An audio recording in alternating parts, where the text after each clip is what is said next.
오늘은 날마다 죽노라, 날마다 죽노라라는 제목을 가지고 함께 은혜를 나누려고 합니다. 우리 믿음의 사람인 우리는 입으로는 영혼을 말합니다. 부활을 믿는다고 말합니다. 천국의 소망을 가진 사람으로 살아가고 있다고 자부합니다. 근데 실제로 사는 모습은 지금 여기가 이 땅이 전부인 것처럼 그렇게 살 때가 있지 않습니까?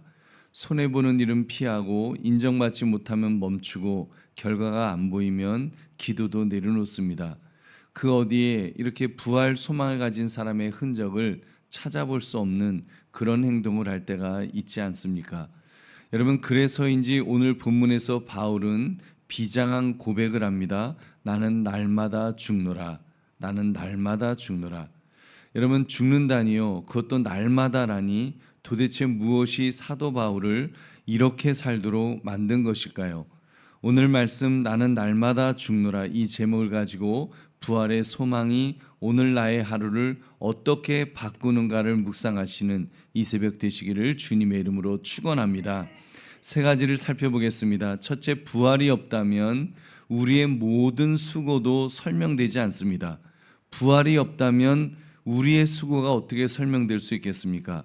고린도전서 15장은 처음부터 끝까지 부활을 말하는 장입니다. 그런데 고린도 교회 안에 그 부활을 부정하는 사람들이 있었습니다. 죽은 자의 부활은 없다. 어떻게 사람이 죽었는데 그 죽은 육신이 어떻게 다시 살아날 수가 있겠냐?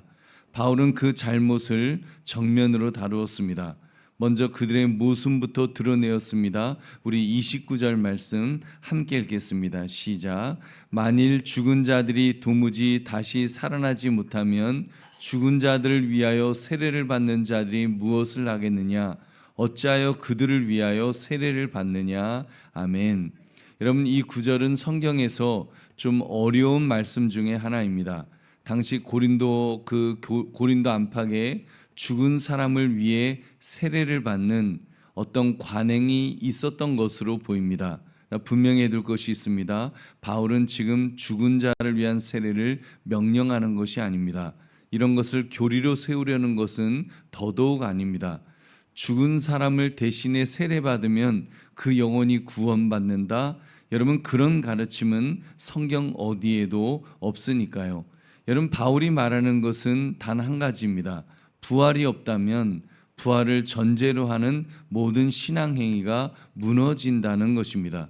보십시오. 부활이 없다면 여러분, 우리의 예배가 무슨 의미가 있겠습니까? 우리가 오늘 지금 예배 드리는 것이 만약에 예수님의 부활이 없고 우리가 마지막에 부활한다는 것을 없다면 우리의 예배가 의미가 없죠. 신앙생활이 의미가 없습니다.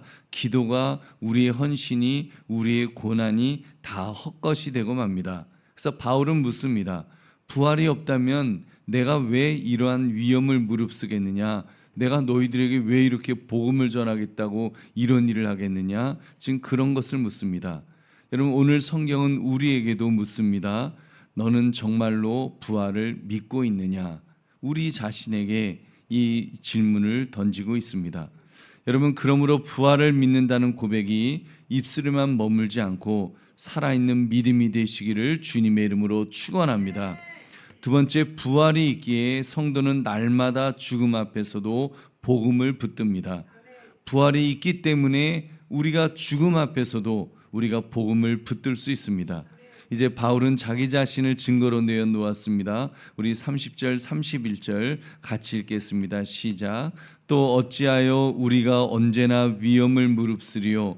형제들아, 내가 그리스도 예수 우리 주 안에서 가진 바 너희에 대한 나의 자랑을 두고 단언하노니 나는 날마다 죽노라. 아멘. 나는 날마다 죽노라. 말 그대로 날마다 죽어간다는 그런 뜻입니다.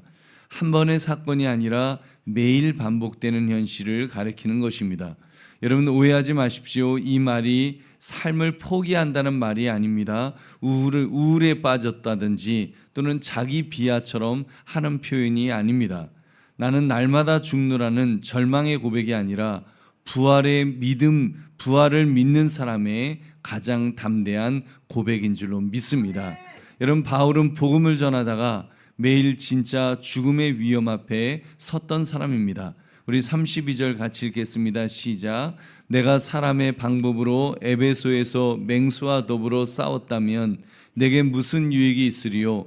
죽은 자가 다시 살아나지 못한다면 내일 죽을 터이니 먹고 마시자 하리라. 아멘. 에베소에서 맹수와 싸웠다는 말이 실제 짐승과의 싸움인지 사나운 대적자들을 빗댄 말인지 우리는 단정할 수 없습니다. 그러나 분명한 것은 바울이 복음 때문에 생명의 위협을 받을 만큼 극심한 위험을 겪었다는 사실입니다. 여러분 40의 하나를 감한매를 3번이나 맞고 태장도 맞고 죽을 뻔하고 파선하고 별별 일들이 다 있지 않았습니까? 여러분 바울은 왜 그렇게 살 수 있었을까요? 왜 그러면서 살 수 있었을까요? 부활을 믿었기 때문입니다. 오늘 죽어도 하나님이 다시 살리실 것을 믿었기에 그는 손해를 두려워하지 않았습니다. 우리 보배로운 성도님들, 성도가 날마다 죽는다는 것은 내 자존심에 죽고 내 욕심에 죽고 세상의 인정에 죽고 편안함의 우상에 죽는 것입니다. 여러분 오해하지 맙시다. 성도는 일부러 고난을 찾아다니는 사람은 아닙니다. 그러나 부활을 믿기에 우리는 복음을 위해 손해를 감수하는 사람인 줄로 믿습니다. 여러분 거창한 일이 아니어도 괜찮습니다. 가정에서 내가 옳다고 오라도 한번 져주는 것, 여러분 직장에서 손해를 보면서도 정직함을 지키는 것, 내 뜻을 꺾고 주님의 뜻에 무릎을 꿇는 것입니다. 여러분 그렇게 날마다 조금씩 나는 죽고 그리스도가 사시는 것입니다. 여러분 어떻게 이런 일이 가능할 수 있을까요? 그리스도 안에서 다시 사실 것을 믿기에, 여러분 다시 살 것을 믿기에 가능한 줄로 믿습니다. 그러므로 날마다 자기를 십자가에 못 박으며 부활의 소망으로 담대히 사시기를 주님의 이름으로 축원합니다. 세 번째, 부활 신앙은 우리를 깨워 의롭게 살게 합니다. 우리를 깨워서 의롭게 살도록 만들어준다는 말입니다.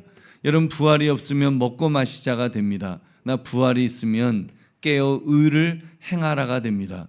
그렇지 않습니까? 여러분 미래가 없다고 한다면 지금 당장 먹고 마시며 즐겨야죠. 그러나 여러분 우리에게 부활이 있다면, 미래가 있다면 깨어 의를 행하게 될 줄로 믿습니다. 이것이 본문의 위대한 그 의미입니다. 우리 33절 34절 같이 읽겠습니다. 시작. 속지 말라. 악한 동무들은 선한 행실을 더럽히나니 깨어 의를 행하고 죄를 짓지 말라. 하나님을 알지 못하는 자가 있기로 내가 너희를 부끄럽게 하기 위하여 말하노라. 아멘. 여러분 속지 말라, 속지 말라 강한 경고입니다. 바울이 말한 악한 동무는 단순히 그 나쁜 친구를 끝나는 말이 아닙니다. 부활을 가볍게 여기게 만드는 잘못된 영향력을 가리키는 것입니다.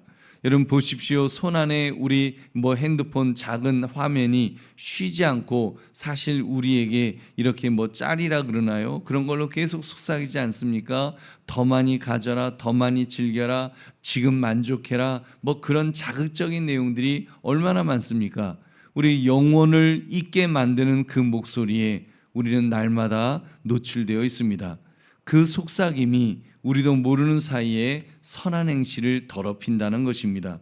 여러분 잊지 맙시다. 사람은 자기가 듣는 말에 의해서 빚어지게 되어 있습니다.